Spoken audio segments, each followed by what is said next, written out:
Blog Talk Radio. The following broadcast is brought to you by the iGolf Sports Network.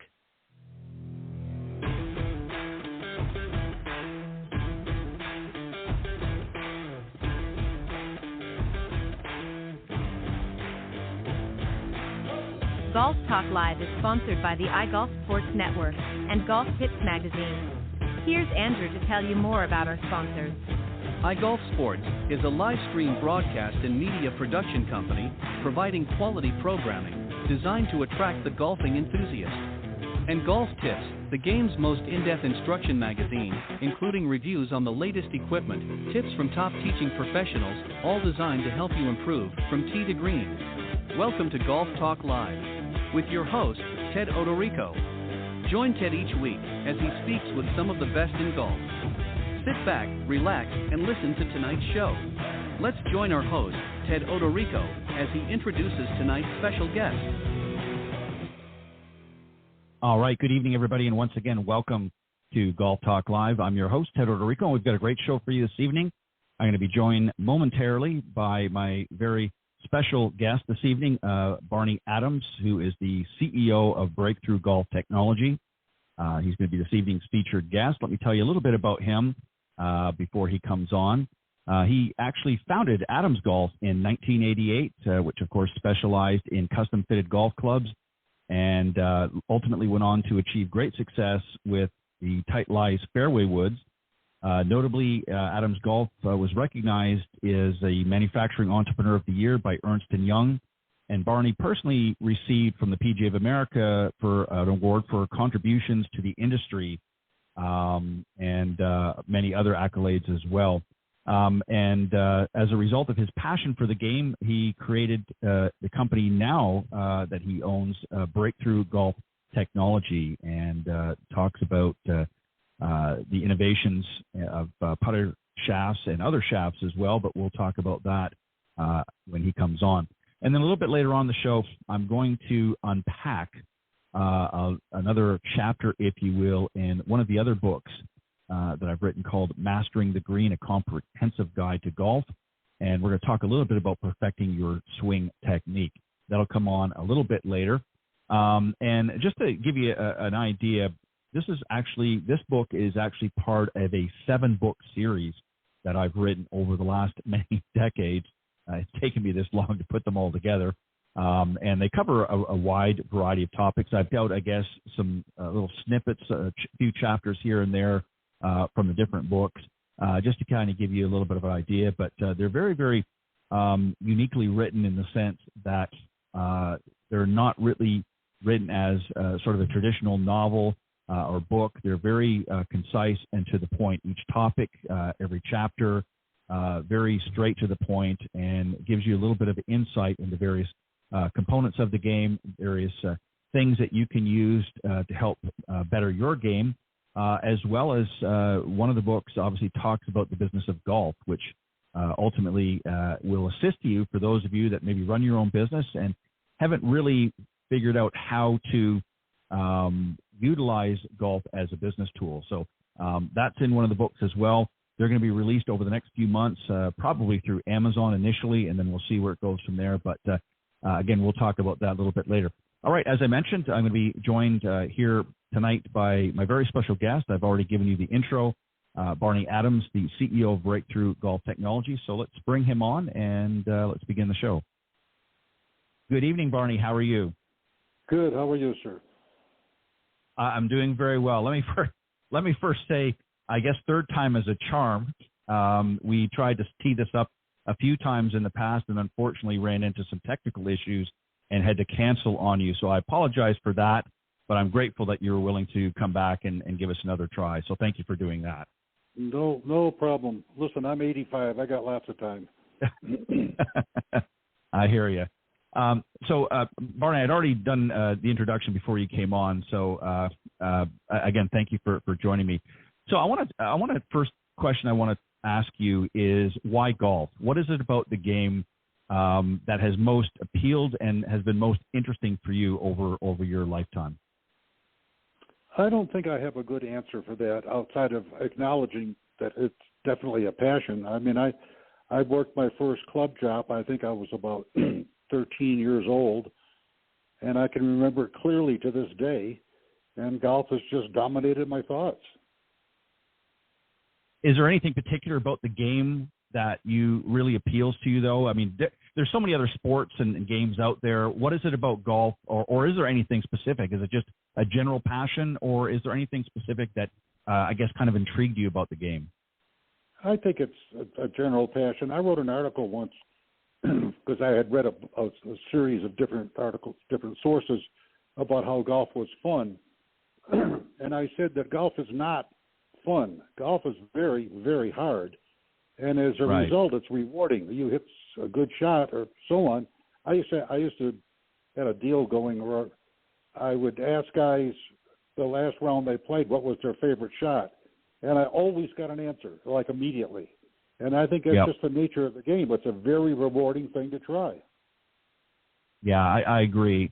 And you know, it's funny because, you know, as a teacher professional, I see a lot of different folks on the driving range, on the practice tee, and it's always interesting. They can hit a series of terrible shots, but yet hit one really good shot, and they'll come back the next time. And it just seems that there's just something about, I mean, I know you've probably experienced that with people that you've spoken with over the years, but it's just something about this game that just once you kind of get bitten by that bug, it just seems to intrigue everybody and want to bring them back. Now, obviously, there's those that just, you know, give up out of pure frustration, and that is understandable. But I think you have to learn to accept the bad as well as the good, and just hopefully learn from those errors on the golf course. But always interesting just to find out where people's thoughts are and in the game in general. Some people grew up learning from maybe their father or some other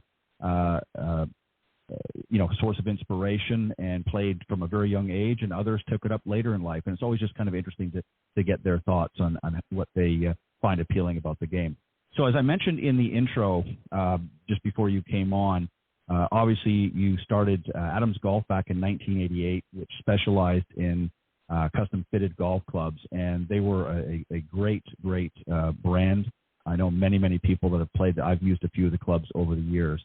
What was it about that brand that really, do you think, stood out in the market? What was it about Adams Golf that really stood out? Well, I think a couple of things. When I first started, and I actually had a line of clubs that I had designed, and they were very good quality and good design, and I could not give them away.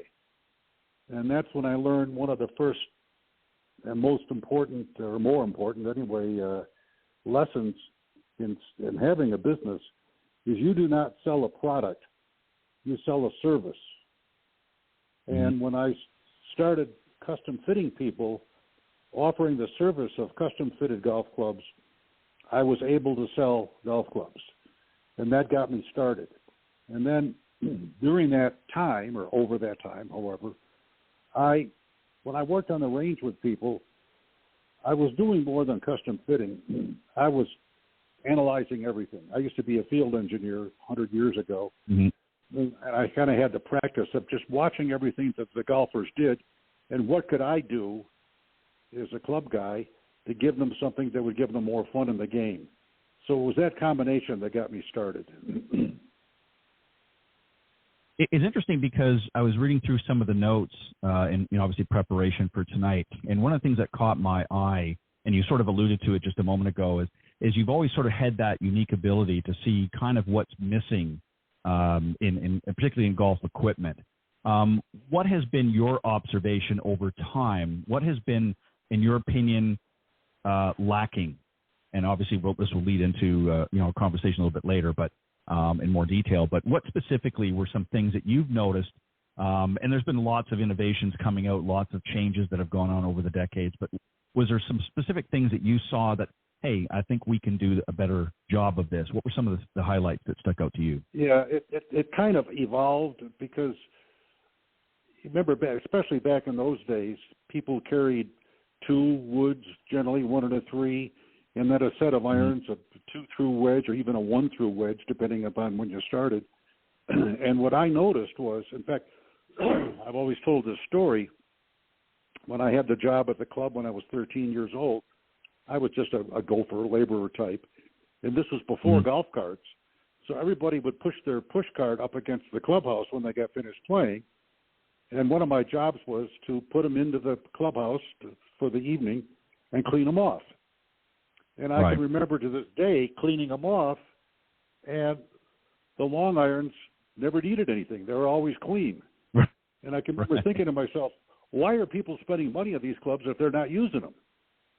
And I think there was a period that's probably a little more prevalent now. When I work with golfers, I didn't care what clubs they played. I mean, what number they played. I cared how they hit the shot. And if it was a 7-wood type of club or whatever it was that took the place of the long irons, then just play with those. Who cares? You don't have to play with a 3-iron or a 4-iron or whatever. You play whatever shots that allow you to get around the golf course. And that was probably that probably dominated my thinking as to how to put a set of clubs together for somebody. Yeah, I think too many people that I've come across as well, there's been a lot of talk in recent years, do we really need 14 clubs in the bag? And I think people have been stuck on that number. And, if half of the clubs are never being used or very seldomly ever being used, you need to sort of take a look at that. And I agree with you, in the same aspect that I've seen a lot of times people come in and some of the clubs look like they just came off the shelf, never, had a speck of green grass, ever graced the club face, and it's in their bag all the time, right? Yeah, but that's what we were told in those days. You bought a set of clubs, you bought 2 through 9 or 2 through wedge. That's the way they came. And we didn't know any better, or I didn't know any better. But when I watched the usage, it changed my opinion. Yeah. And you've seen a lot of, technology develop over the years. And I think, unfortunately, and again, I don't want to frame this in a way that, I'm sounding like I'm going after the industry. But one of my pet peeves, let me do it this way, peeves with the industry has been, we all would love to have more distance, certainly more accuracy and so forth. And there's obviously been a lot of heavy marketing to that. But I often find in many respects that some of the stuff that has been pushed out there over the years is really not benefiting the average handicap golfer.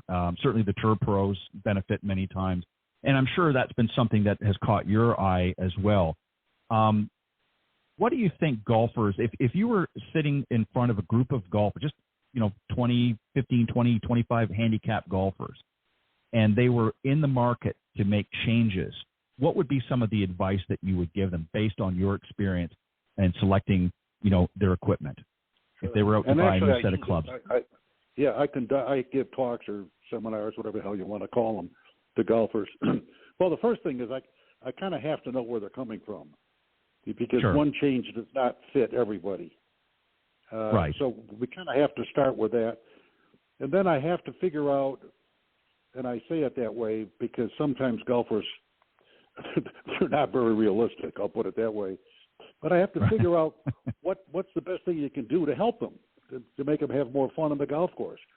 I mean, some people, and I've played with them, in fact, I think I've been there myself, cannot chip worth a darn. It's just that once they hit shots that are to the max of their ability and they're on close to the green, let's say on the fringe, and then relatively speaking, their game goes downhill drastically from there. So how can you help that person versus another person who can't get it off the tee? It's just some psyche thing happens, and he's lucky if he advances the ball at all. So it's really more of an individual. Let's figure out where you're coming from answer. One thing about golf products, in the first place, you kind of mentioned it, distance sells golf clubs. 9.9 out of 10, distance. I always say that if I were, showing wedges to people, they pick the one that could hit the furthest. That's just the nature of the game. Secondly, golf products it's not a product business. It's a marketing business. the same four companies, Ping, Titleist, Callaway, and TaylorMade, have captured about 86 or 87% of the market for the last 40 years. Now, why? Are they that much better? No, they're not that much better. But their marketing is so strong, their image is so strong, their tour presence is so strong, you can't break in. I'll give you a kind of a weird statistic or number, so if you want. You know, our big deal every year in the business is the PGA show down in Orlando, Florida. And the PGA show is the show that you go to demonstrate your products to the golf world, so to speak. I don't mean necessarily consumers, but I mean retail stores, pro shops, etc. They didn't have a consumer day when I did it, but they have one now. But you're basically saying, look, I'm ready to get into the game full time, be a big player, so on and so forth. I took my PGA show manuals, and I counted 126 companies that attended the PGA show that are no longer with us. Right. Now, does that tell you something? Does that tell you that it isn't a product issue? Because a lot of them had good products, but they couldn't break into the marketing game. Yeah, and I've spoken to some of them. I know exactly what you're talking about. I've spoken to some of them both at the show and off the show. And, you know, a lot of great inventors, a lot of great people that have come up with some fantastic products, but they didn't have either the dollars or the ability to market it to. And often they fall into a trap where they think if they can get, well, if I can just get that one tour player to use my product and talk about it, you know, maybe it'll take off. And unfortunately, when you don't have the bankroll that some of the larger companies you mentioned have, it's very difficult, and you run out of money very quickly. And what could have been a great product, you know, unfortunately falls by the wayside. I want to also just quickly throw in here, too, as I was mentioning about Adams. Of course, you had explosive success with the Tightlies fairway woods. I really loved those fairway woods. Talk a little bit about them. What was, you know, when those sort of came on the market, what was uniquely different? For those that may be not familiar with them, what was uniquely different about them that made them so successful? Well, I have to start with, to me, a funny situation. If I have been told once, I have been told 100 times by golfers how much they love their Tightlies fairway wood. Best club I ever had. I hit it. I loved it, blah, blah, blah. Where is it? Well, I don't know. I think I gave it away, or, you know, I got a new something or other. But the game hasn't changed, guys. If the club was so good, how come you're not still using it? And that's the nature of golfers. They're always looking for that. You know, they read the ads. The marketing is so good. Well, gee, this must be terrific. I'll have to try it. And then, you know, life goes on.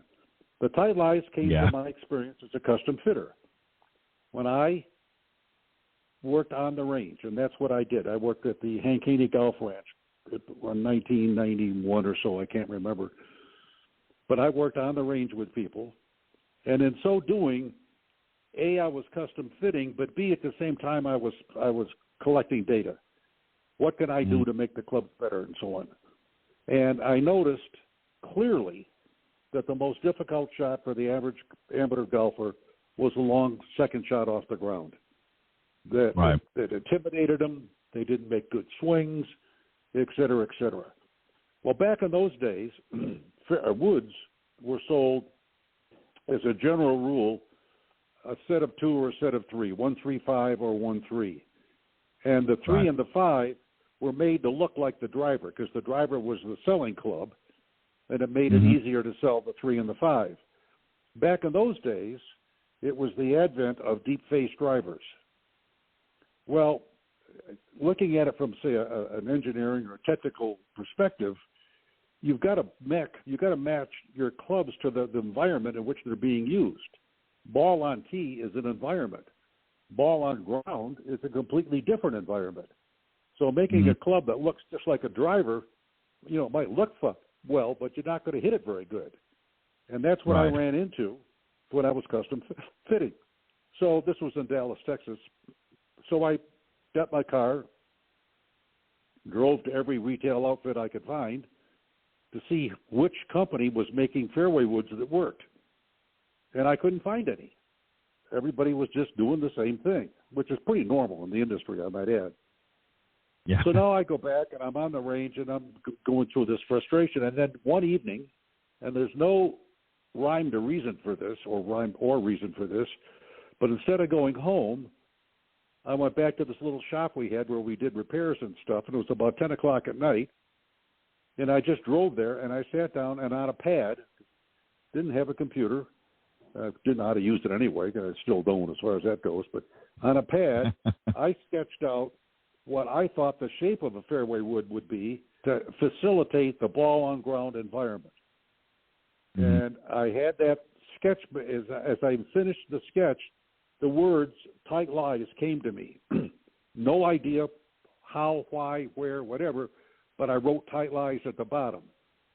And I had a contact, and back in those days, most of the clubs came from Taiwan, and I had a contact in Taiwan, and I think I faxed him the picture. I don't even remember anymore, to be honest with you. But anyway, I faxed him the picture, and I said, "Can you make me some heads like this?" And I got an answer back in a couple of days. "Are you sure? These look pretty weird," that type of thing. Because what I basically, in my mind, did was flip the club head upside down, is put the larger part on the top and the other way around, the smaller part on the top and the larger part on the bottom, and made it much thinner, trying to make it easier to hit. And I faxed back to him, and I said, "Yeah, that's what I want." So, okay, a month later, I got a box of club heads. And they were to my sketch. So I shafted up a couple, took them out to the ranch, and hit them myself. And I thought, hey, these work. These are okay. And with that, I now introduced them into my sets as I was custom fitting people. And they work. People actually get the ball out. It was like, oh, my God, I've never hit a shot off the fair. This is wonderful, and so on. Right. So the club kind of took on a life of its own. And I can remember specifically, this would be a classic case, I got a phone call. Or I didn't get it. I answered the phone in our building. "Hey, that Adams place?" I said, "Yes, it is." He said, "Well, I played golf with Billy Bob the other day, and damn, he can't hit it that good. I got to get me one of those fairway woods." And variations of that theme, people would start contacting us to buy just the fairway wood, which was fine for me because my sales went from nothing to something, a couple, $3 million a year. And, that was pretty exciting. But I had a customer, serious golf nut, same story, and he said, "You've got to do something to get this club into the marketplace because sooner or later somebody's going to knock you off. And if you want to capitalize on it, you've got to do something." Okay, what do I do? Well, he said, "I have a customer that sends out thousands and thousands of letters a week with offers, buy this chair, get a footstool for free or whatever, that kind of stuff." Right. He said, "We'll put a offer in there for your fairway wood." He said, they go to thousands of people. He said, "We know we're going to sell some. Let's see how many we sell." So we put the letter in the mailer and got back 0 responses. Mm-hmm. And he was shocked. He just couldn't believe it. But we got 0 responses. Nobody really knew who we were. And about the same time, I would call the manufacturers that I knew were struggling. Because in the old days, it was Wilson and Spalding, and then new guys came on the marketplace. But by 1990, it was now a Callaway, and I can tell you if you want, but there was a lawsuit that had a lot to do with that. But Callaway was now becoming a very significant company.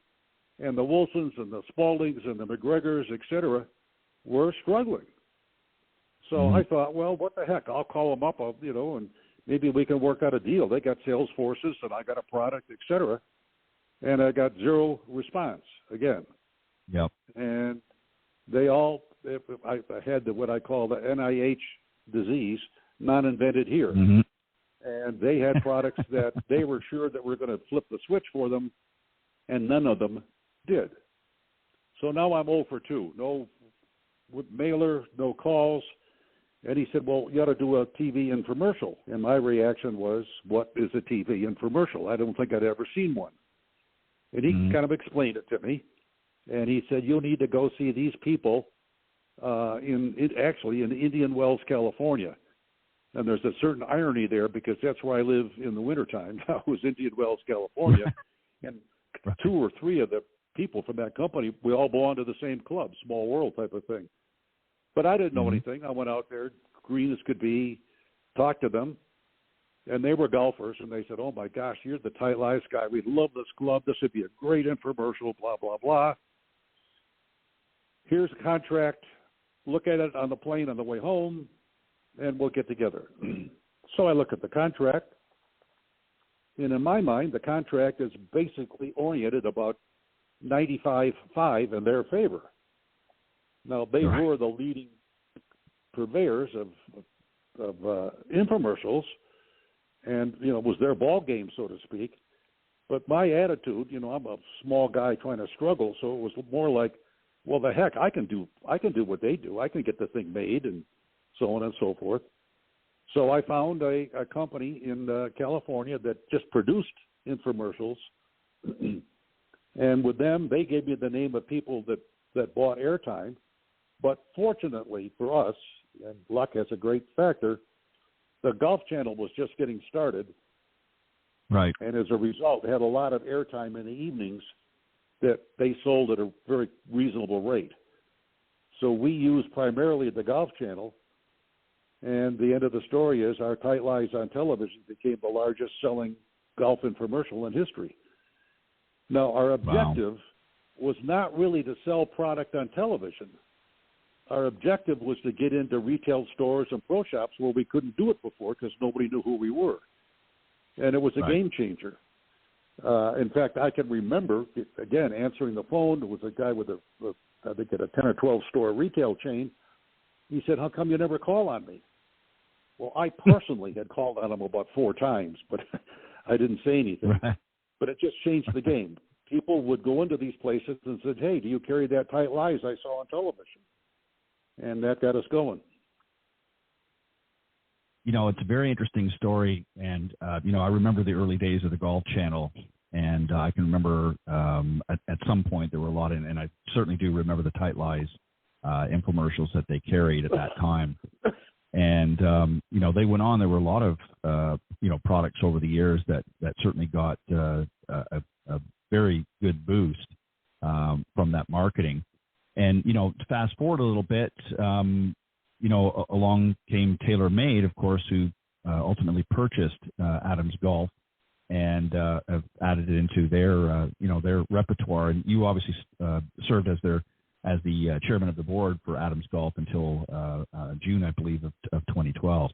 So, you know, it's funny, you know, things come around in full circle. And, you know, it's always, and this is what's always interesting to me, is I see a lot of people come into the golf, as you mentioned, you know, 100 and some odd groups that were once on the list at the PGA show that are no longer there. And, you know, there's so many people that come out with great products, but they just give up very easily. They don't, you know, keep after it. And you have to be willing to do that, but you have to be smart about it too. I mean, unfortunately, I think the biggest mistake a lot of them make is what I sort of alluded to earlier, and that is they think, okay, if I can get it out there, and they pay exorbitant amounts of money to either pay somebody to, you know, be an ambassador or what have you, and they just burn through their money, and it gets to the point where they can no longer produce the product. And if it's a good product, you know, they might be lucky. Somebody like a TaylorMade will come along and say, okay, yeah, we like your product here. We'll give you, you know, X number of dollars. But more often than not, it just, you know, sits on the floor, and, you know, a handful of people know about it. And it's very unfortunate. And, you know, I was at this year's show, as I try to get every year. And, of course, they always have new products and section. And, you know, there's some interesting stuff there. And there's, you know, stuff I probably have forgotten about, I'm sure. But, again, you know, I think the industry, one of the things, and I don't want to get down a tangent on this, but, you know, one of the things that concerns me in recent years is, you know, there was a period of time where golf was I won't say struggling, but was showing some sort of a struggle where a lot of people were frustrated getting out of the game. You know, nothing seemed to be working. And along comes, of course, you know, a pandemic. And now all of a sudden, you know, people are revigorated, re-energized because they had nothing else to do. My concern, and I just want to get your thoughts about this with respect, because I've talked to many others about it. My concern with that is, great, we've got a great surgence in the golf industry, My concern is, are we going to go down the same path as before, in your opinion, where we're going to focus so much on things that, because you said something, let me back up. You said something very interesting earlier in the conversation, and you talked about how, people are looking for the next greatest and best thing. And, of course, that's where the marketing focuses on. Do we need to be cautious that we don't go down the same path that we did before? Are we learning from past mistakes as an industry where we're recognizing that there's more individuality in the game and not try to box everybody into sort of one category? Does that make sense? Yeah, I hear you. I think that it's speculation at this stage. I think it absolutely could happen. You could regress back to the time before. I'll crystallize your numbers a little bit. The National Golf Foundation, they publish, I think it's monthly, but they have different categories for golf participation. Mm-hmm. And one of them was a category called avid golfers. And avid golfers were the people that play a lot, belong to clubs, et cetera, et cetera. And according to the National Golf Foundation, the avid golfer category paid 72% of all, or contributed to 72% of all golf success, whatever that was. Well, right. They started that category in the late 80s. And when I was looking at it in the early 90s, mid-90s, that category had dropped by some 20 or 25%. Yep. And it's interesting. I got in a kind of a conflict with the National Golf Foundation because I like to write. I write as a hobby. And I wrote about that. And what they had done, or they did very shortly thereafter, to make their numbers look better, they included Topgolf. Topgolf is a lot of fun. I've taken my grandkids to Topgolf, but Topgolf is not golf. Right. Topgolf is sitting on a balcony, hitting balls at multiple targets. They go in, you have a beer, et cetera, et cetera. It's a lot of fun, but it is not regular golf.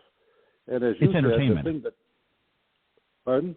Yeah, it's entertainment. It's entertainment. Exactly. Yeah. Yes, it is, and it's very good. But what changed golf was, like you said, during the pandemic, people, couldn't go anyplace, but they could go outside. So they went to the golf course. And as a result, golf participation boomed. Now, is that going to stay? I honestly don't know. And I think that there's one mistake that I see over and over again in clubs. This is a whole different subject. But sure. Most of their players play from the wrong tees. Yes. And they golf is a lot more fun if you can play it the way it was designed. And what I mean by that is if I'm an architect and I'm building, let's say, a par 4, in my mind's eye, the drive is going to a certain area from which the golfer can then launch the ball up into the air and onto the green. Mm-hmm.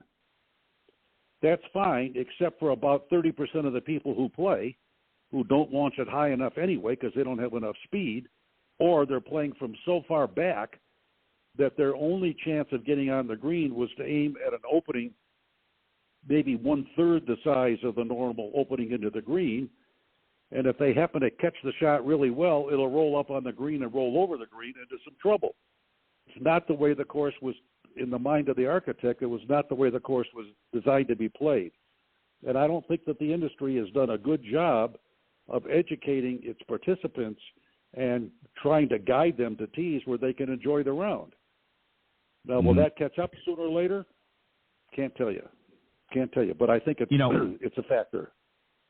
Yeah, you had actually written something called The Correct Tees, and I found it very interesting. I read it, in its entirety before we did tonight's show.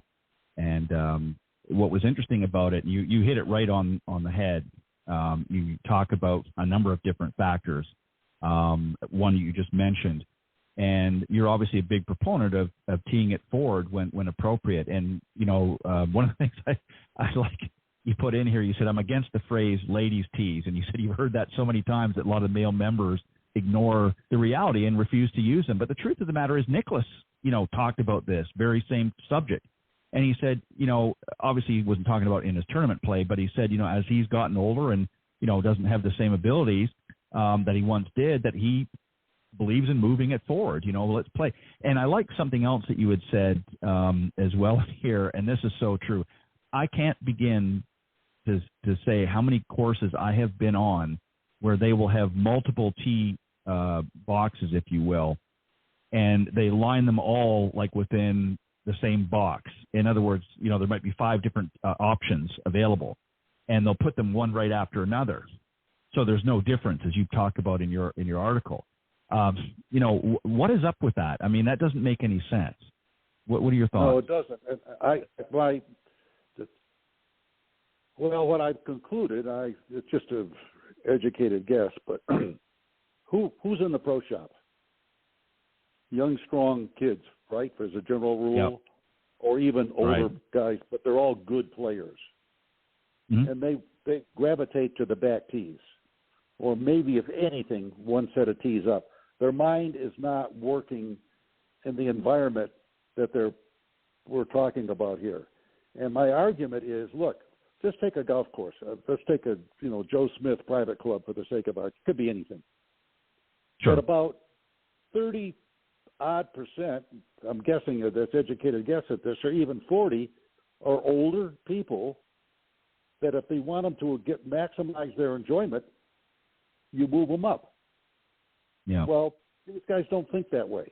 It's if the other guys want to tee off from the middle tees and they can't get home in par 4s, it doesn't bother them any. And I think that's where the PGA of America has not done a good job, nor has the USGA done a good job of educating the people who are in contact with these customers to play from tees that give them more enjoyment. It's a business. I'll give you for example. A course I play on in the desert, or I used to play. I'm pretty much done now, 85. They couldn't get any cooperation from the shop, so they put their own tees in. They bought a set of tees and put them in themselves. And they put them in from distances that they thought that on the average their guys could, reach the greens or get close to them and have more fun. That group now has 30 players on average tee off every morning between 8 and 8:45 because of those tees. And I know at least, and I haven't talked to them all, but I'm in some of the ones I've talked to, at least 4 guys that I've spoken with were going to quit. Yeah. And now they're playing again because the game is fun for them again. And that's exactly my argument. These are customers. You want to keep them. They play, they go in, they have a beer afterwards, they have lunch, etc. You're running a business there, guys, and you hear this all the time at the clubs. Oh, we may have to raise dues, we have to do this, we may have to do that, because it's a business that needs revenue. Well, how about keeping your customers happy? If you got a store, you want to keep your customers happy. It raises an interesting point that we talked about earlier, with the marketing and that. And I think this is part of the conflict that causes this, is in reality, obviously as we age, we're not hitting it as far as we once did.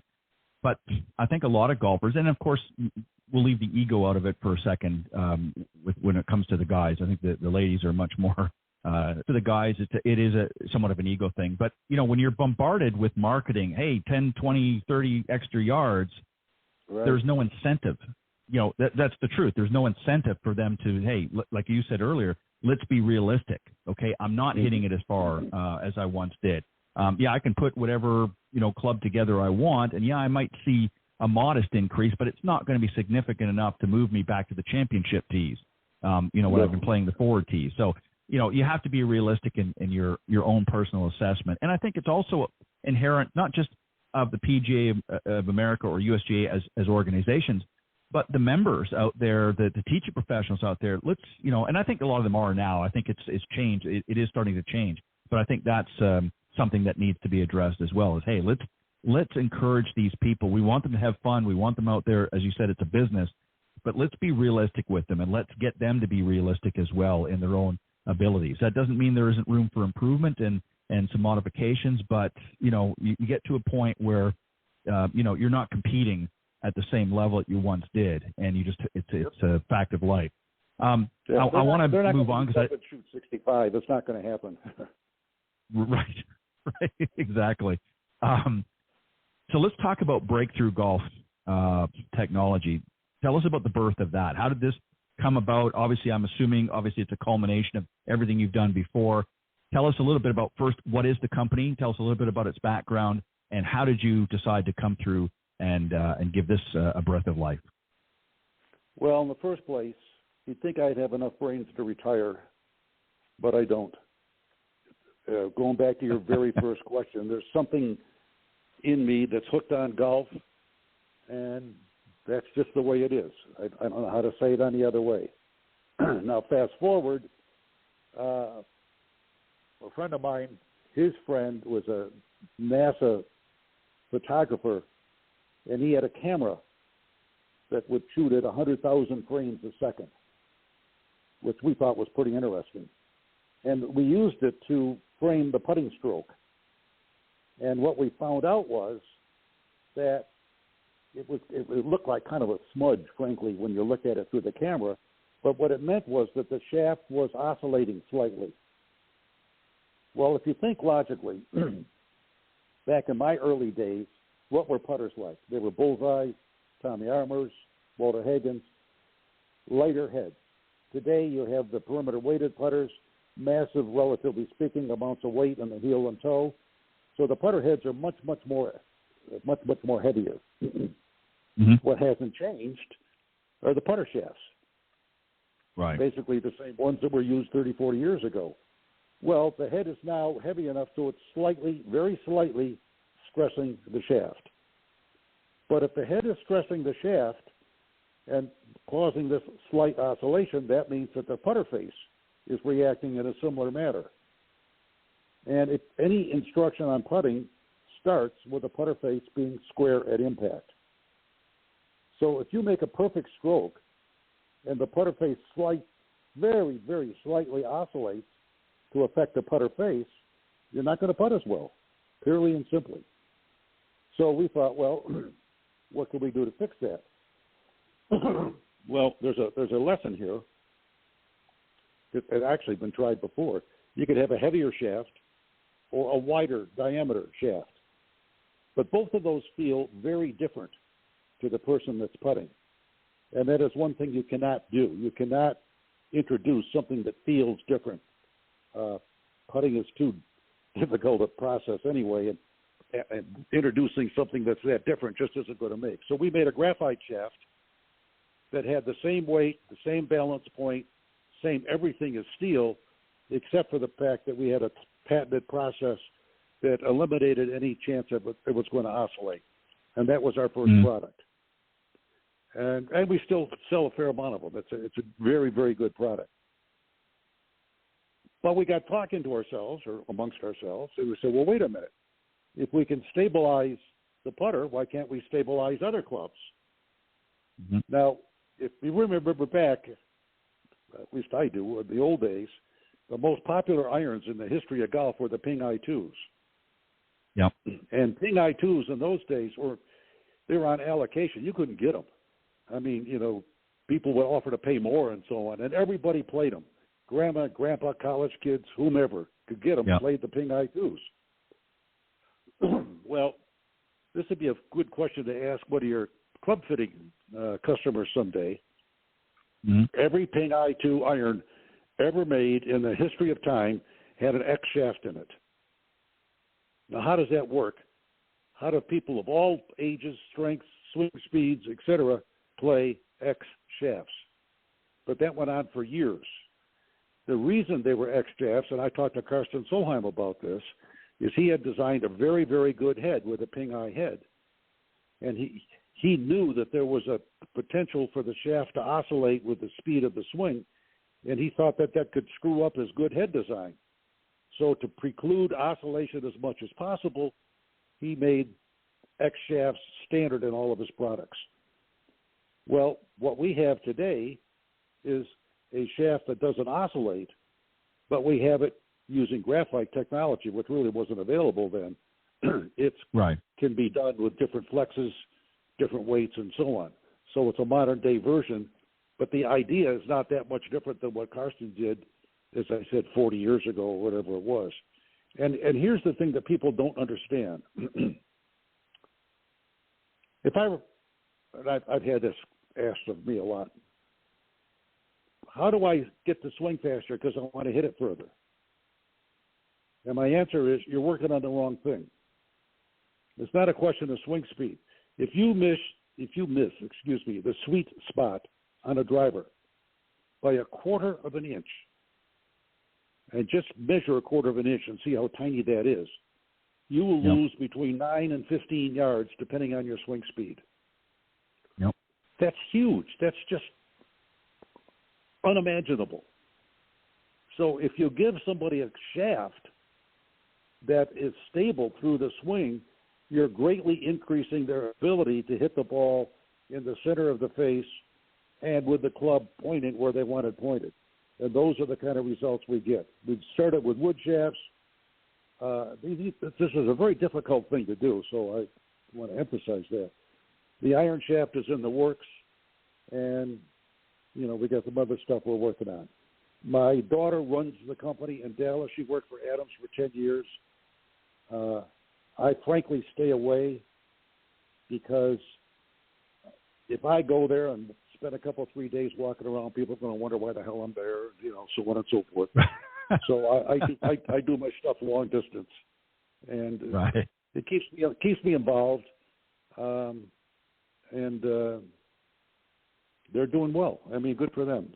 Small company, no money, no big marketing or anything like that, but the product, frankly, because of the strength of the internet today, is gaining a foothold. Yeah, it's amazing because, again, with marketing through the internet and so forth, I mean, you can get around the world in a matter of seconds. So as long as you put a message together, explaining what it is that you have or do or what have you, it can get out to literally millions of people in a very short period of time. And what's interesting, and it is a distance message, and that is the message. Yep, exactly. It's funny that you said something just a few moments ago, and you talked about gaining those extra yards just by simply making proper contact.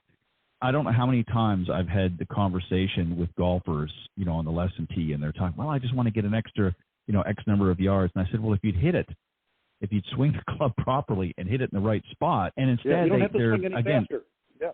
Right, yeah. right, exactly. They'll say, well, and I'll see them come out, and again, I'm not going to name names, but, they'll come out with every swing speed, product out there to generate more club head speed.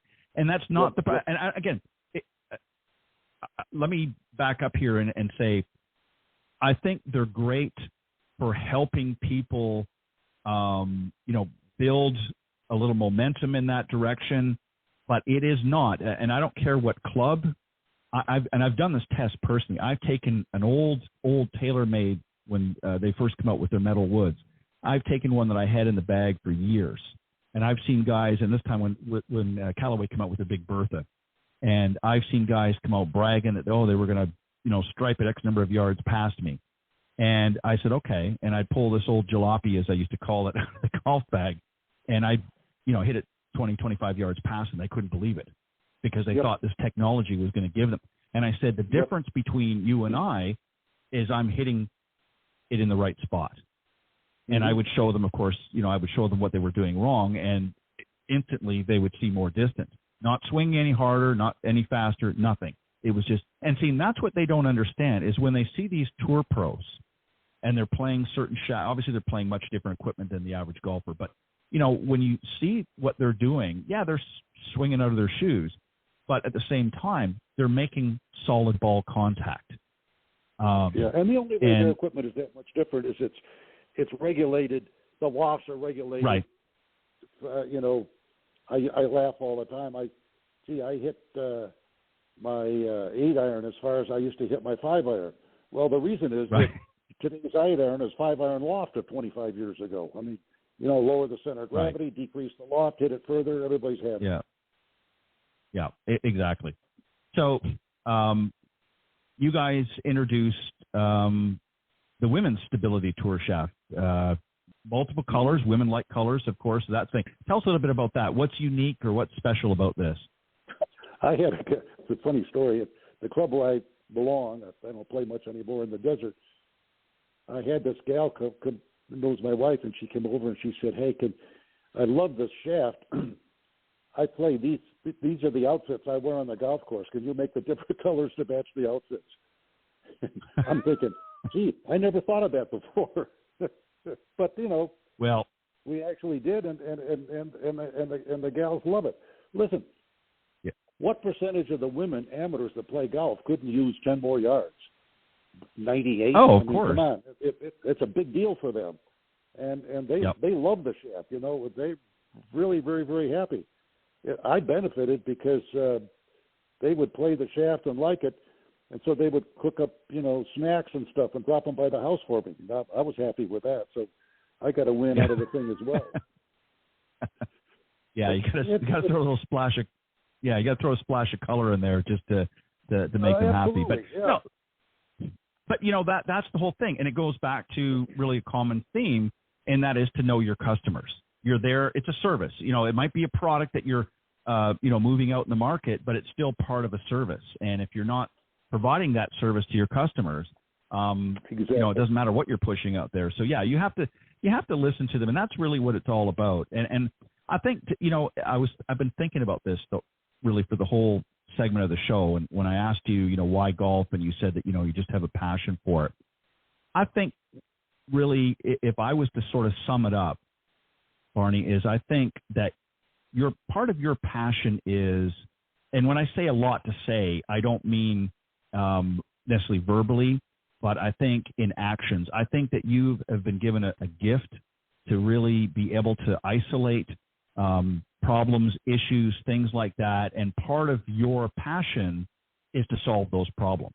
And again, mentioned you were an engineer, so that sort of built right in. So I think that's part of really what the passion is you enjoy finding solutions to common problems. And it just happens to be the golf business. Is that a fair assessment? No, that's a very fair assessment. And back, you remember 1990 when I was custom fitting, it wasn't being done then. So I'm traveling around the country with 2 bags with, 10,000 clubs in each bag, sitting up on the range, fitting people because purchases were made through their pro shops and they were happy. And so my sample size was tremendous, and I got to learn a lot by doing that, and I enjoyed doing it. That has to be. It wasn't work for me. It was just something that I always enjoyed doing. As long as I was around golf and I could do something to make hopefully a contribution, I was a happy camper. Yeah, I think you have to, in anything you do, if you have a passion for it, and obviously, as you said, you don't get to, play as much as you'd like to anymore. But that's we're all in that same boat at some point. Not quite true. I'd like to play more, but my body won't let me. Right. Yeah, I hear you. I hear exactly what you're saying. Look, jerkwater, you're 85 years old. You can't play like you used to, and you try it. You're going to pull this, or you're going to end up back in the rehab place. So, live with what you have. What do you envision for BGT? And I'm going to call it short BGT. Where do you see as it moves forward? Where do you see it developing? Well, good question to which I don't really have an answer because we don't think that way. We think about what else can we do to help golfers, and whatever that resolves in, who knows? I mean, do we build the company up and it's a nice little going concern and, has a shot at the marketplace? Does some big company come along and said, I'll give you a case in point. You know the business. Yep. You know that there are companies out there that spend a lot of money on advertising. I won't name names, but they spend a lot of money on advertising and don't sell very much. It's not proportional. Nope. And in the golf business,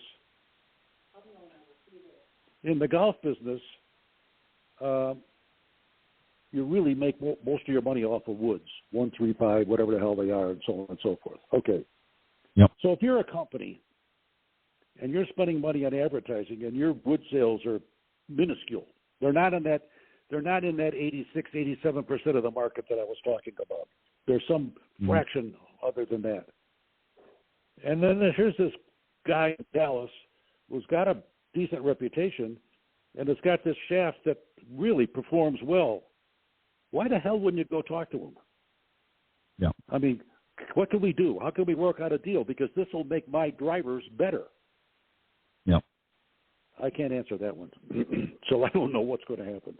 It's interesting. And, you know, and don't think for a minute that these companies don't look around, because they do. Oh, they all, yes. Yeah, exactly. It's like how the pharmaceutical companies work. I mean, it's not the big guys that are developing and you know, through R&D and that. They're purchasing as new stuff comes available. And some stuff is in-house, but a lot of it is acquisitions. Of you know, companies like yourselves. That obviously Adams Golf was an acquisition for TaylorMade. They saw a sound, fantastic product out there that was you know, hitting the sweet spot, no pun intended. And that was something. Okay, we need to get that, and that's really what it happens. Yeah, no company unless you have incredibly deep pockets is ever going to match, you know, somebody, a behemoth like a Callaway or TaylorMade, Titleist, what have you, at this point, unless you're coming out with, and I mean a huge war chest of money. And even then, it's a very fickle, you know, it's a very, it is. You know, we know the deal. But anyways, acquisition or knockoff. Yeah, absolutely right. One of my very good friends, and a really, really nice person, is the vice president of engineering at Ping. And I was talking to him not too long ago, and I said, you know, I said, thank you. You sent me some clubs to hit. I said, thank you for the fairway woods. I said, I was shocked at how similar they look to the tight lies. And he just laughed and he said, hey, what do you expect? Yeah. Yeah. Well, you have to look at it as a compliment. When you see that, you have to look at it as a compliment that they're, I don't mind. Yeah, it's the same thing in the auto industry as well. I mean, how many cars you look at and say, boy, that looks like a Mercedes, and yet it's something else, and you look at that, it looks like something, you know, they all, but anyways, that's a whole different story. I think it's, you know, again, you can never look, you know, at somebody that has the experience that you have and not be in awe, because, you know, you've cultivated decades of research, of, you know, trial and error and that sort of thing, and you've come out with a great company that has, again, found something in the industry that has really been overlooked. And that's the secret to it, is really, you know, you can invent another driver, you can invent another, you know, this, that, or the other, pardon me. But the truth of the matter is, if it's not something, there's not a need that's being filled, then you're just duplicating the same things that are out there and just packaging it a little bit different. And that's what, unfortunately, a lot of them do. So I'm really excited about, I'm really excited about what you do. And I want to give the folks the website that they can go to, speaking of technology, and that is breakthroughgolftech.com. That's breakthroughgolftech.com is the website. All the information you need. There's social media sites as well. You can click on there and follow them on a multitude of different social media platforms and stay up with some of the latest and greatest news. Lots of, certainly some videos that you can see, great descriptions, great images as well. And I strongly urge you, the listeners, to check the website out after the show and see what we can talk. Whatsoever to do with 1 minute of that website. that's not my world. No, you know what? I hear you. Your recent description. When I give talks, which I will if somebody wants to, I'm a ham. I admit it. I like to get up and talk about it, but I will tell the audience, right, if I can do it beforehand, stump me. You can bring any equipment question that you can think of or hear of, or somebody can tell you about it, and bring them with you, and challenge me to not know the answer, and that makes it more fun. You know, that's why I do. Of course. Well, and that's, again, goes to what I was, alluding to is, you know, some people have passions for different reasons, and yours, certainly in part, has been the, you know, rising to the challenge of how can I make this better? How can I make your game more exciting and fun and all of the other adjectives that go along with it? What can I do to change that? Because as many people have pointed out, Nicholas and many others, and even the NGF National Golf Foundation has even put this in their stats over the years, his handicaps haven't changed a whole heck of a lot in the last several decades. And the reasons for that is because, and despite all the technologies and all of the, and we didn't get into the high-tech stuff that's out there, why is that? And that is because we're not teaching to the individual, we're teaching to the masses, or have been. And I think that because everybody is different, you have to approach it that way. And I think the industry is starting to or has realized that and starting to move. But that was what I was getting to earlier, is hopefully we don't go down that rabbit hole again. I don't think we will. I'm optimistic about that, but hopefully we won't.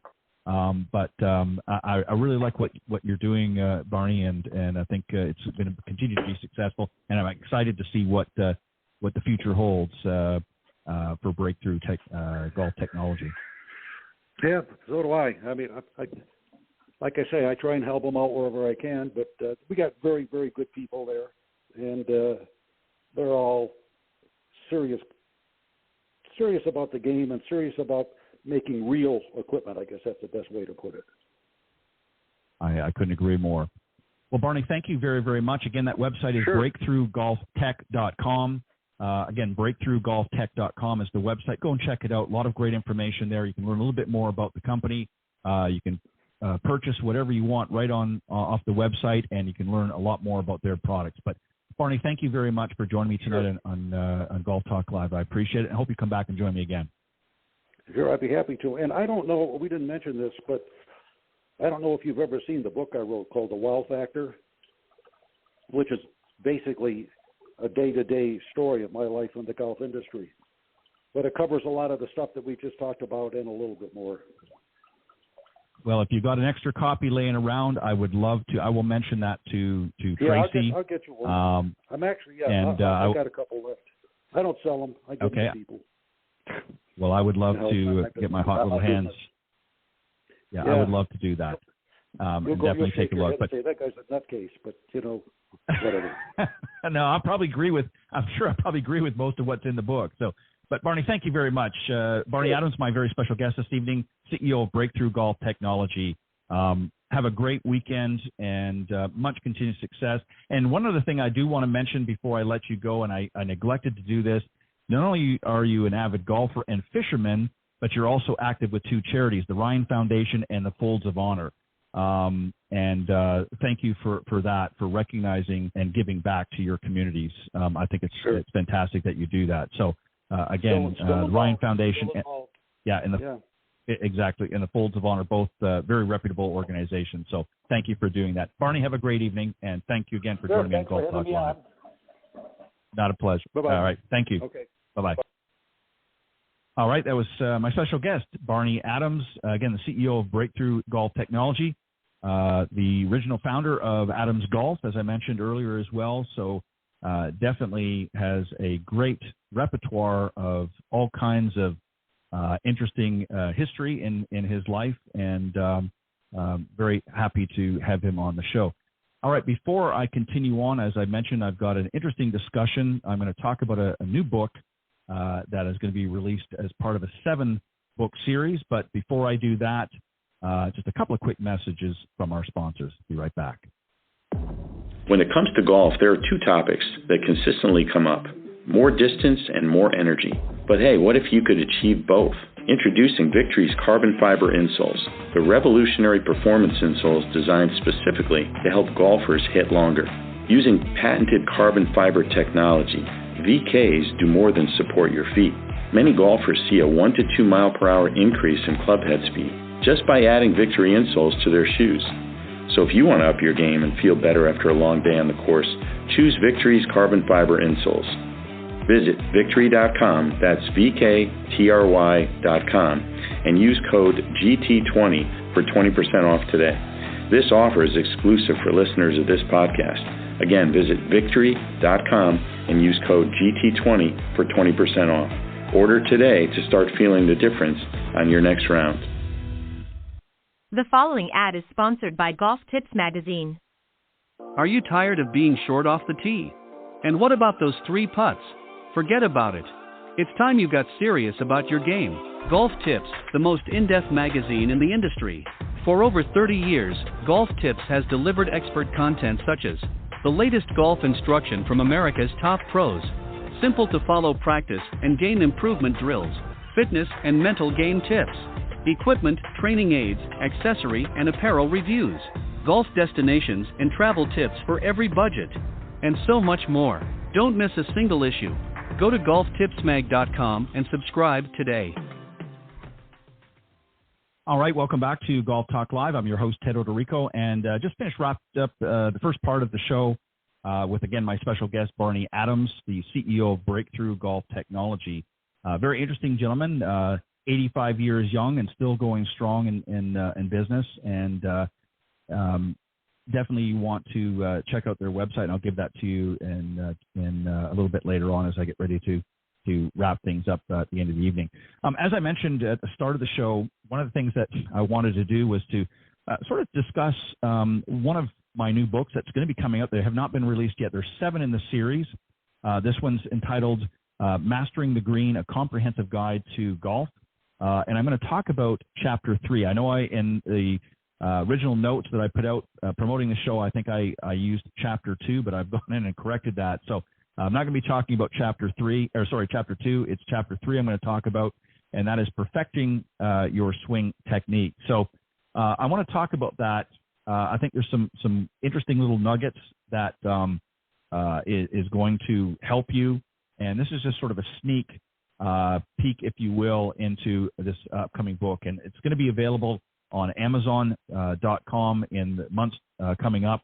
It's going to be part of a series. You'll be able to purchase them individually, or you can purchase multiple books of the series of 7 series, or you can buy the whole series, which I would recommend. I'm going to put together a good price for that. So if you want to get all 7, and it covers a variety of different topics, but I'm certainly going to give you the option to get them individually if you want. So you're not obligated to get them as a series, but I think it'd make a very good series. So Mastering the Green, a comprehensive guide to golf, and this is Chapter 3, Perfecting Your Swing Technique. And there's advanced grip techniques, and you might hear, okay, well, what's this? I always hear about, this find your grip, and that's true. But there are ways of adjusting your grip for shot shape. So, for instance, the grip is the golfer's club and plays a pivotal role in shot shaping. So, for instance, to hit a draw, a right-handed golfer might strengthen their grip by rotating both hands slightly to the right on the club handle or on the grip. This adjustment encourages the club face to close relative to the swing path at impact, promoting a right-to-left ball flight. Conversely, hitting a fade, the golfer would weaken the grip by rotating hands to the left. And again, you want to keep them equal, so you want to rotate both. You don't want to just rotate one and leave the other the same, because then they sort of oppose one another and they're not working in unison. So that sort of helps to keep the club face open, resulting in a left-to-right trajectory. What I recommend for this, and some people say, I just want to hit it straight. We all have a little bit of a ball flight, whether it be a fade, some still slice the ball quite a bit, some draw or hook the ball. But what you want to do is you want to experiment with some of the grip adjustments on the practice range and find one that works for you. So obviously you want to have your general grip, a more neutral grip. But if you want to try to shape some of the shots, that's a simple way to do it, is to adjust your grip. And again, you want to make sure that you're adjusting both hands. So you want to move them equally. So again, for a draw, you want to move them to the right. And I'm talking about right-handed golfers. Obviously, you would do the opposite for if you're a left-handed golfer. But you want to just move them slightly to the right for a draw, because that strengthens the grip a little bit and will ultimately help that ball flight from right to left. And again, for the fade, you do the opposite. You weaken the grip a little bit, but again, you use both hands. It's also important to note that grip changes for shot shaping should be minor, as I pointed out. Drastic changes can lead to inconsistency and loss of control. So golfers should be aware of grip pressure as it relates to shot shape. A lighter grip pressure can enhance wrist hinge and club head speed, which certainly can be useful for hitting higher shots with more draw spin. Conversely, a firmer grip pressure can help maintain club face stability for shots that require more fade spin or a lower trajectory. But again, be cautious of that. Don't go to the extremes. If you grip the club too tightly, then what ends up happening is you create tension in your upper body particularly, and it creates all kinds of things. So you want to experiment with that. You know, if you're working with a swing coach or a golf instructor, that's a conversation you might want to have, get them to help you with that. And you want to make sure that you're doing things correctly. Talk about is grip for power and control. While grip adjustments can help shape shots, the grip also plays a crucial role in power generation and control. A grip that is too weak can lead to an open club face, as we mentioned, at impact, causing slices and loss of power. A grip that is too strong can result in closed club face, hooks, and difficulty controlling the ball's starting direction. So the ideal grip allows for a comfortable hinge of the wrists in the backswing and a full release of the club through impact, maximizing power without sacrificing control. So again, to find the right balance, golfers should focus on placing their hands on the club in a way that feels natural and allows for a fluid swing. The V's formed, that means the V's between the thumb and the forefinger of each hand should point towards the right shoulder for a right-handed golfer and the left shoulder for left-handed golfers. This neutral grip position is a good starting point for achieving both power and control. And golfers can then make slight adjustments based on their individual swing characteristics and the shots they intend to play. So those are things that you want to make sure. And if for some reason, if you're following along here and you're not clear, what you can do is at the end of the show, if you want to listen to this segment again, you can just fast forward to that. If you are not understanding, sometimes if you hear it a few times, it might start to make a little bit more sense. But I just wanted to give you a little bit of a flavor of some of the topics that you'll find in this new book. Plane and path is another point I want to talk about, understanding swing plane. The swing plane refers to the angle and path that the club travels on during the swing. So a proper swing plane is certainly vital for consistency and accuracy. The plane is often visualized as a flat surface that extends from the ball through the shoulders at address. The goal is to keep the club head traveling along or close to this plane throughout the swing. So if the club deviates significantly from this plane, compensations must be made later in the swing to return the club to the ball on a good path, which can be obviously difficult to do consistently. And this is why you see so many golfers, sometimes they're taking the club too far in, and then they're coming out over the top and cutting across the ball, or they're coming out to compensate, and then they're trying to come in, and it just adds for a lot of issues. So golfers can check their swing plane by using certainly alignment sticks or recording their swing and see if the club is moving on the intended path. A common drill involves placing an alignment stick in the ground at the same angle as the club shaft at address and practice taking the club back along this line. This visual aid certainly helps golfers feel the correct plane and encourages a more consistent swing path. So let's talk about the next point is in Chapter 3 is influence of swing path on ball flight. The swing path has a direct impact on ball flight. A swing path that moves from inside to outside relative to the target line will tend to produce draws or hooks, while a path that moves from the outside to inside produces fades or slices. So the ideal swing path for most shots is one that is slightly inside to square to inside, which promotes a straight ball flight with a slight draw. Golfers can work on controlling their swing path by practicing with feedback tools such as impact tape. You can use foot powder spray on the club face. These tools will show where the ball is striking the club face and can indicate if the swing path is causing off-center hits. Additionally, drills that involve swinging through gates made of alignment sticks can help golfers visualize and execute the desired swing path. So those are a couple of points that I wanted to make, and hopefully people will understand. There's a lot of information in this book. You'll notice that each of the points that I'm making, I'm very, as I said at the beginning of the show, it's very direct, very concise, and to the point. I don't get into a lot of details. I get right to the meat of it, if you will, and it's because I want you to understand when you read this book, think of it almost as opposed to reading a novel.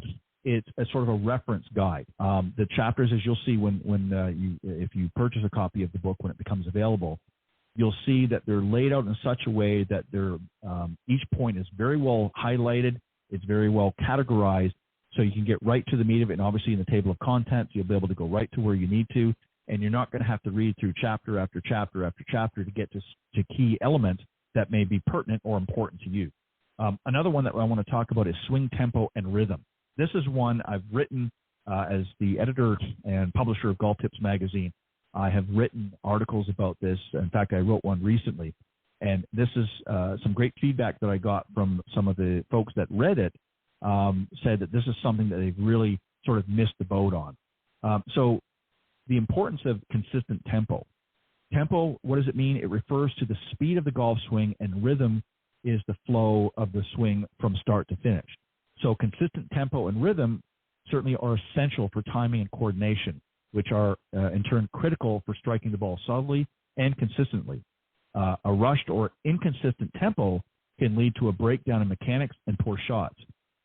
So golfers, you want to try to strive for a smooth, even tempo that allows for proper sequencing of the body and club throughout the throughout the swing. A common method for finding a consistent tempo is to use a metronome or a tempo training app. Tools help golfers establish a rhythm by providing an audible beat to swing to. The goal is to start the backswing on one beat and make contact with the ball on a subsequent beat, creating a consistent timing pattern that can be replicated on the course. So some exercises for improving rhythm. Rhythm exercises can help golfers develop a fluid and coordinated swing. So one effective drill is the feet together drill, where golfers hit balls with their feet close together. This position forces the body to work together and smooth out the swing to maintain balance. So in other words, if your feet, instead of being, say, shoulder width apart, they don't have to be right close together, but maybe just an inch or two apart.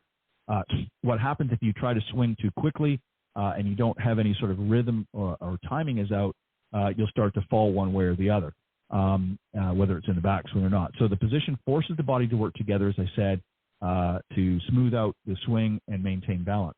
Another exercise involves swinging the club with a weighted head cover or training aid attached to the club head. The added weight slows down the swing and encourages a more rhythmic motion. So golfers can also practice swinging in slow motion, focusing on the transition from backswing to downswing. This practice helps in identifying any jerky movements or changes in speed and allows the golfer to work on smoothing out their swing. Over time, these rhythm exercises can lead to a more consistent and reliable swing tempo. Power generation in the swing. For you to understand how to get power in the golf swing, you have to understand the roles that certain parts play. So, for instance, the role of the lower body. The lower body is the foundation of the golf swing and plays a crucial role in power generation. A stable yet dynamic lower body provides the platform for the upper body to rotate and generate speed.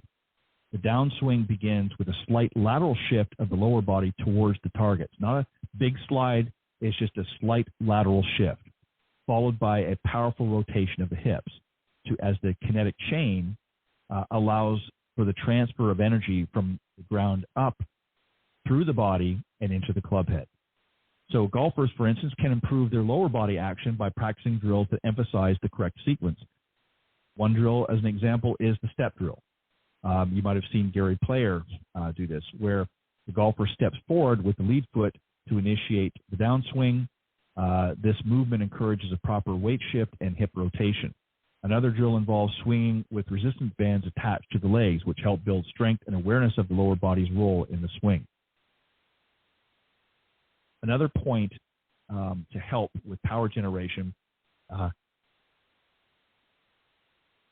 forgive me for a second, is the importance of core strength. Core strength is vital for establishing the body during the golf swing and for generating rotational power. So a strong core allows for a more controlled and powerful swing by maintaining the spine angle and preventing excessive movement that can lead to inconsistency. So core exercises such as planks, Russian twists, and medicine ball throws can help build the necessary strength and stability for an effective golf swing. golfers should incorporate strength training exercise into their fitness routines to improve their swing. These exercises not only enhance power, but also reduce the risk of injury by supporting the lower back during the rotational movements of the golf swing. A well-conditioned core contributes to the overall swing efficiency and effectiveness. One side note, never do any exercises or drills, and I'm particularly talking to all golfers, but particularly to some of our more senior golfers, without consulting a physician first. And the other thing that you want to make sure that you're doing is, and this is not to take away from a lot of good fitness instructors out there, but you want to try to work with somebody, and there's a lot of them out there, a certified golf fitness instructor. Many of the teaching pros have gone through the programs and also carry those certifications in addition to their teaching credentials. So you may want to ask that. If not, most of them do have people in the industry who have specifically focused on being able to work on different exercise that will help you become a better golfer. But you want to make sure that you speak to somebody first, consult with them before doing any exercise, whether it's the drills that I've just given or some other drills that may assist in developing a stronger core or other aspects of the golf swing that need to be utilized. You want to make sure you do that to avoid injury. And if you do have past injuries or currently working through an injury now, you definitely want to make sure you do that because you can certainly amplify whatever's going on. Another topic as well covered in Chapter 3 is impact position and release, achieving a solid impact position. The impact position is the moment of truth in the golf swing. A solid impact position is characterized by the lead arm and club shaft forming a straight line. The hips open to the target and the weight predominantly on the lead foot.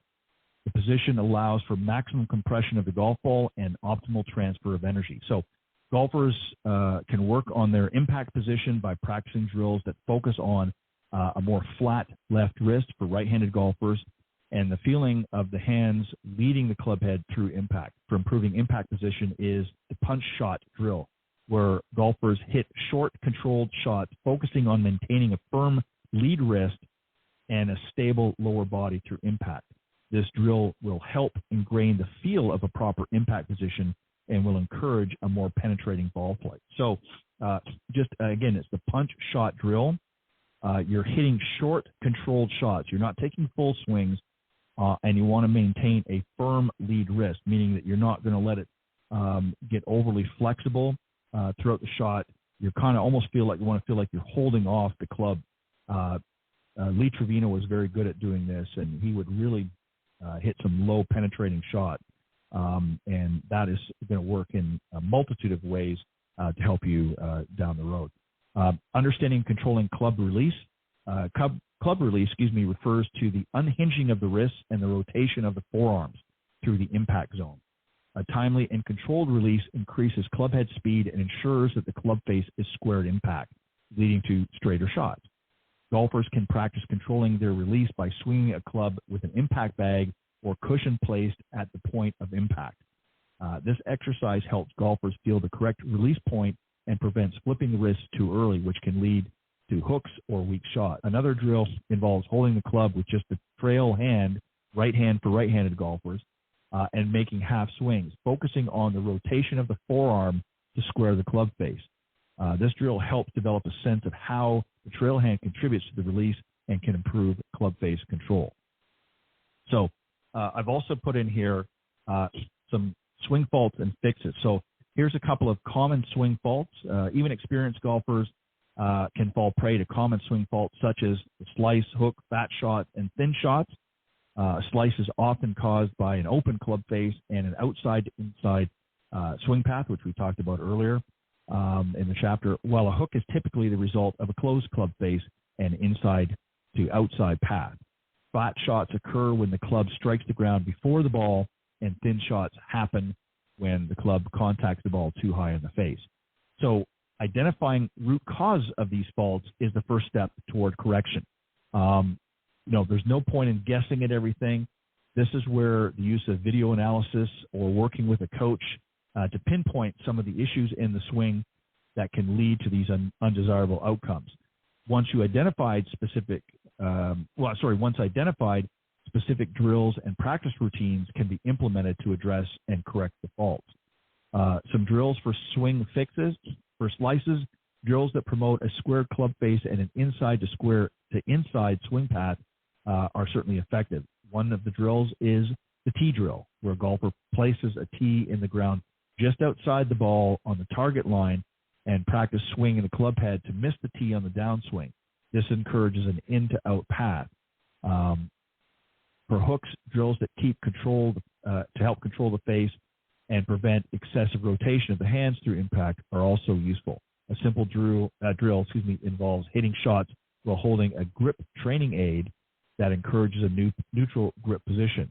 For fat and thin shots, drills that focus on consistent ball first contact, such as the towel drill, where a towel is placed a few inches behind the ball, can help golfers improve their impact position and strike quality. So in other words, you want to avoid hitting that towel, and you're going to be forced to hit more down and through the shot, as opposed to sort of a sweeping type shot, especially with your irons.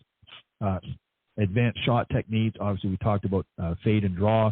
That's in here as well. Hitting high and low shots, I talk a little bit about that. Again, it's very poignant in the book. It gets right to the heart of it, and in most cases gives you a tip, or some cases even two tips that you can do to practice.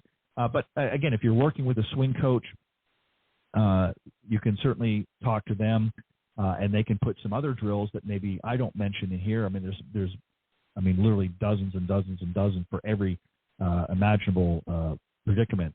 So whatever works for you, one might work for you, but not for somebody else, and vice versa. So you find the one that works best, that gives you the best feedback and gives you the best results in helping you through whatever situation. One of the other things that I included in the chapters as well is sort of a think and reflect. I talk about where sort of certain points that I've talked about in there, and I'll give you sort of a chance to sort of almost like a review. So you'll see those throughout many of the books as well. I talk about swing analysis tools in this chapter as well, video analysis. I'm not going to get into them now. Obviously, launch monitors, the use and benefits of that. One I do want to touch on real quick, and if you've been listening to the show here this year, as I've talked about some of these things, I've kind of delved into this a little bit, and that is working with a swing coach. There are definite benefits of working with a swing coach or teacher professional. A swing coach provides expert guidance and personalized instruction to help golfers improve their technique. The thing about doing that is they can help identify the swing flaws. It's very difficult for most average golfers to be able to sort of do their own assessment. If they've been playing for a long time and they really know their stuff, and maybe they've worked with a coach before and they've been taught to identify certain things, they might be able to get away with it. But one of the things that's always good to have an extra set of eyes, especially experienced eyes, is they can actually provide targeted drills and sort of some concrete feedback for correction. They also can offer support and motivation, helping golfers stay focused on their improvement goals. Working with a coach can also accelerate the learning process by providing a structured approach to practice and improvement. This is something that I've talked about many, many times, both on Coach's Corner and other segments with some of the guests on the shows as well, is practicing with a purpose. If you're just going out there and raking and hitting balls, you're not going to become a better player. You're just going to go through the same. You're just ingraining the same bad habits, and you're not developing any sort of a routine. You want to make sure that you work on developing a good pre-shot routine, and your coach can help do that, as well as help you develop a good practice plan that addresses specific areas of the swing, ensuring that practice time efficiently and effectively. And if you're just sort of going up there and hitting and raking balls, as I said, or you're not really don't have an effective practice plan put together, then you're just going to continue to make, as I said, the same mistakes as well. I go on to also talk about what you can expect, some things that you might be able to expect in taking a lesson. And then I also go on to talk about swing drills and practice routines. Effective swing drills, I talk about that in this book as well, and creating a practice routine for swing improvement. Then I follow up with some quick facts and statistics, just as a sort of a fun additive to the book as well. And then I also talk about the mental aspects of the swing as well. So Mastering the Green, a comprehensive guide to golf. It's going to be a great book, I think, once it gets out to the market here in the next few months as part of a 7-part series. I think you're going to really enjoy it. And this was just a sample chapter. There's 20 chapters in each book. I kept it very consistent and unique with all of the books, and they're very easy to follow and right to the point in each of the chapters. So each chapter that you read is going to really dial in on some things, but at the same time, also in some cases just gives you a little bit of a general overview and allows you the opportunity to draw your own conclusions based on your game. It's really about your game.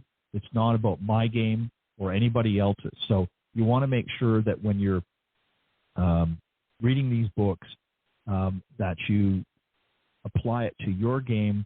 And it's probably a good idea to have a discussion. Maybe take one chapter that is of an area of interest of yours, and that could be a good discussion that you could have with your coach. You don't have to read verbatim, but you can kind of make some quick notes, and you can say, hey, here's some things that I was reading in this book. What are your thoughts here? Let's have a discussion about it. How can we apply some of these things to my game to see some real improvement?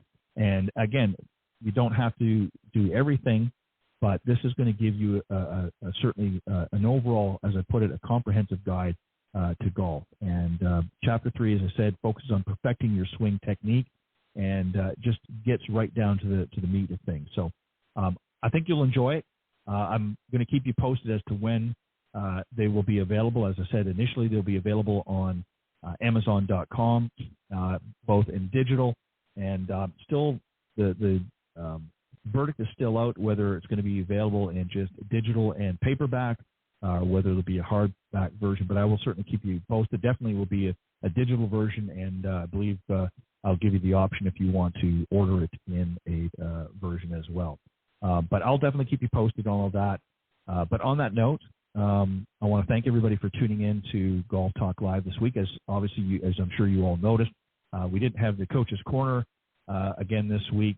It will be back next week. This week, unfortunately, the guys that were scheduled weren't able to make it, and so I, because of the holiday, we're still traveling and things like that. So I decided to move my featured guest up a little bit earlier, and then give me a chance to talk about one of my new books. So I hope you enjoyed the show.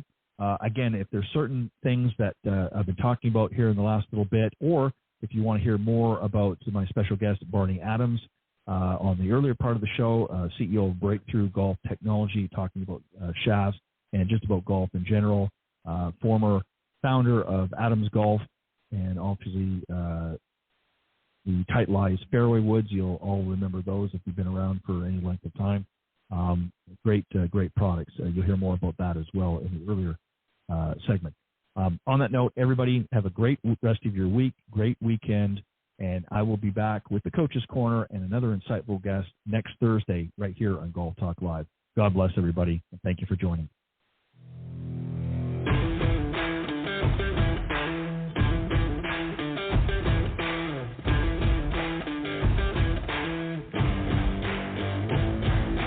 Thanks for joining us. We hope you enjoyed this week's broadcast of Golf Talk Live. Ted would like to thank this evening's special guest for joining him on the show. Remember to join Ted every Thursday from 6 to 8 p.m. Central on Golf Talk Live. You can also listen to Golf Talk Live on any of these social media platforms: iTunes, Stitcher, TuneIn, CastBox, TalkStream Live, and of course Spotify. Be sure to follow Ted on Facebook, Twitter, and Instagram. If you're interested in being a guest on the show, send an email to Ted at ted.golftalklive@gmail.com. This has been a production of the iGolf Sports Network.